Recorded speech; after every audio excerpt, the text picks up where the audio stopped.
En la oscura noche de Florida, un avión surca los cielos. Nadie se imagina que su destino es la muerte. Esta es una historia real de tragedia, errores que matan y fantasmas que todavía surcan los cielos. Sean bienvenidos a The Next Room. Hoy abordaremos un avión en el cual la muerte y los fantasmas son su principal tripulante.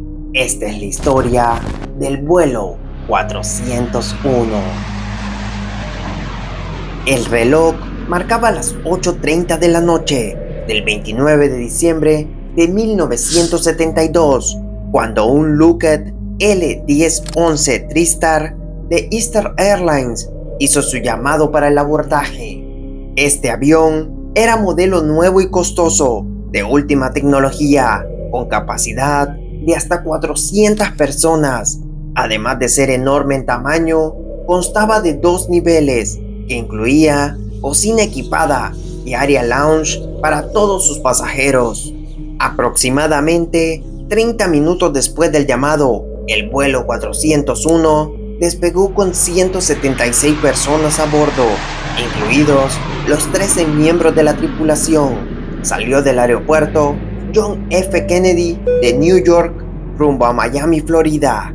En la cabina iban hombres experimentados: Robert Love, de 55 años, el capitán, con más de 30 años de experiencia en vuelos. A su derecha se sentó Albert Stockstill, de 39 años, quien era el primer oficial, o también llamado copiloto. Tras ellos dos se sentaron Donald Louis Repo, de 55 años. Él era el ingeniero de vuelo. Y por último, Angelo Donadeo, de 47 años, el oficial técnico. Todo transcurría con normalidad hasta que llegó el momento del descenso final hacia Miami. A las 11:32 de la noche, cuando ya se aproximaban a la ciudad, una simple bombilla de advertencia del tren de aterrizaje no se encendió. Un pequeño fallo de esa luz verde que indicaba si el tren de aterrizaje ya se había desplegado correctamente o todavía no. Un detalle insignificante, pero esa diminuta luz iba a cambiarlo todo. De los 3 indicadores, 2 se encendieron.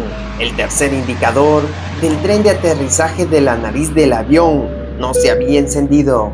No había manera de saber si el tren de aterrizaje se había desplegado correctamente.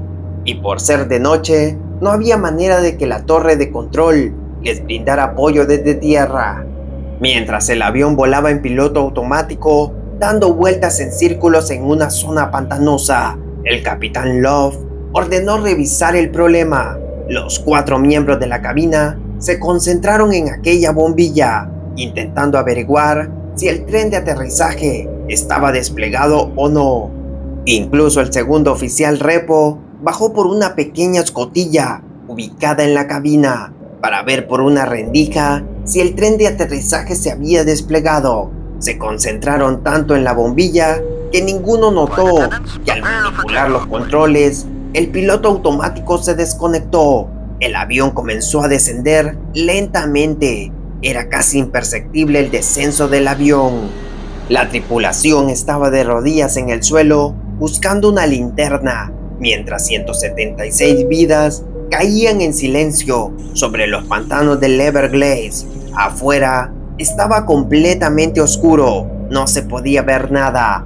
A las 11:42 de la noche, una voz en la torre de control escuchó la última frase del capitán: «Hey, ¿qué está pasando aquí?». Un segundo después, el vuelo 401 se estrelló contra el agua negra del pantano. El impacto partió el fuselaje en 3. 101 personas murieron instantáneamente.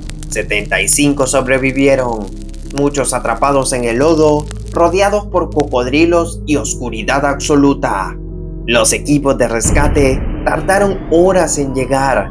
Entre ellos encontraron al segundo oficial, Donald Repo, agonizando, quien murió poco después en el hospital.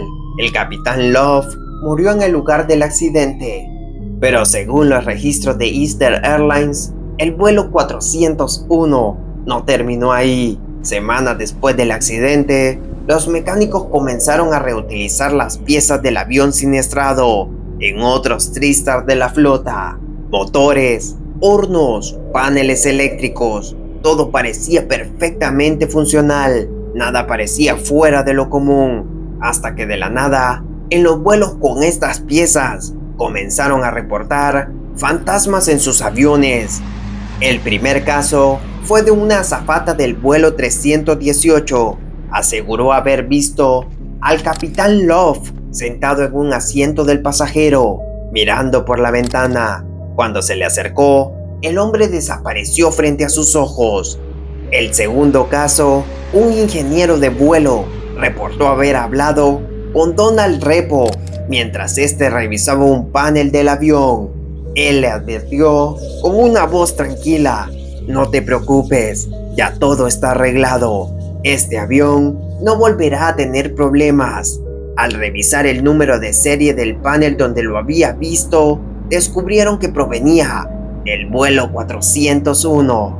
El tercer caso fue de una sobrecargo, quien juró haber visto a Donald Repo dentro del compartimiento de equipos, arreglando algo del avión.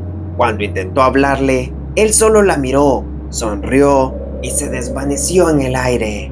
Con el tiempo, los reportes comenzaron a acumularse. Más de 20 testimonios oficiales de pilotos, azafatas y técnicos que coincidían que veían a los tripulantes fallecidos del vuelo 401. El tema se volvió tan escandaloso que llegó a los medios en 1973. La aerolínea Eastern Airlines negó todo, pero internamente ordenó retirar todas las piezas reutilizadas del avión siniestrado. Tras eso, las apariciones cesaron. En 1974, un libro titulado Los fantasmas del vuelo 401 recogió los testimonios de quienes aseguraban haber visto al capitán Love y al segundo oficial, Donald Repo. Fue un éxito en ventas. Incluso en 1978, la historia se adaptó a una película protagonizada por Ernest Borgnine. Algunos psicólogos dijeron que las apariciones eran manifestaciones del trauma colectivo, pero otros recordaron algo más escalofriante. Varios empleados que no sabían nada del accidente describieron con precisión el rostro de Donald Repo, un rostro que jamás habían visto. Estos casos fueron los únicos que los psicólogos y analistas concordaron no saber cómo era posible. Más de 50 años después, los pantanos de Florida siguen guardando los restos del vuelo 401, un avión que cayó por una bombilla que posteriormente las investigaciones descubrieron que simplemente era que se había fundido. El vuelo 401, según dicen, sigue cruzando los cielos por las noches, con 2 hombres al mando que nunca dejaron su puesto. Así que la próxima vez que subas a un avión y sientas un escalofrío recorrer tu espalda, o notes una mirada que no logras encontrar entre los pasajeros, recuerda esta historia, porque puede que en ese vuelo no todos los que te acompañen sean parte de este mundo.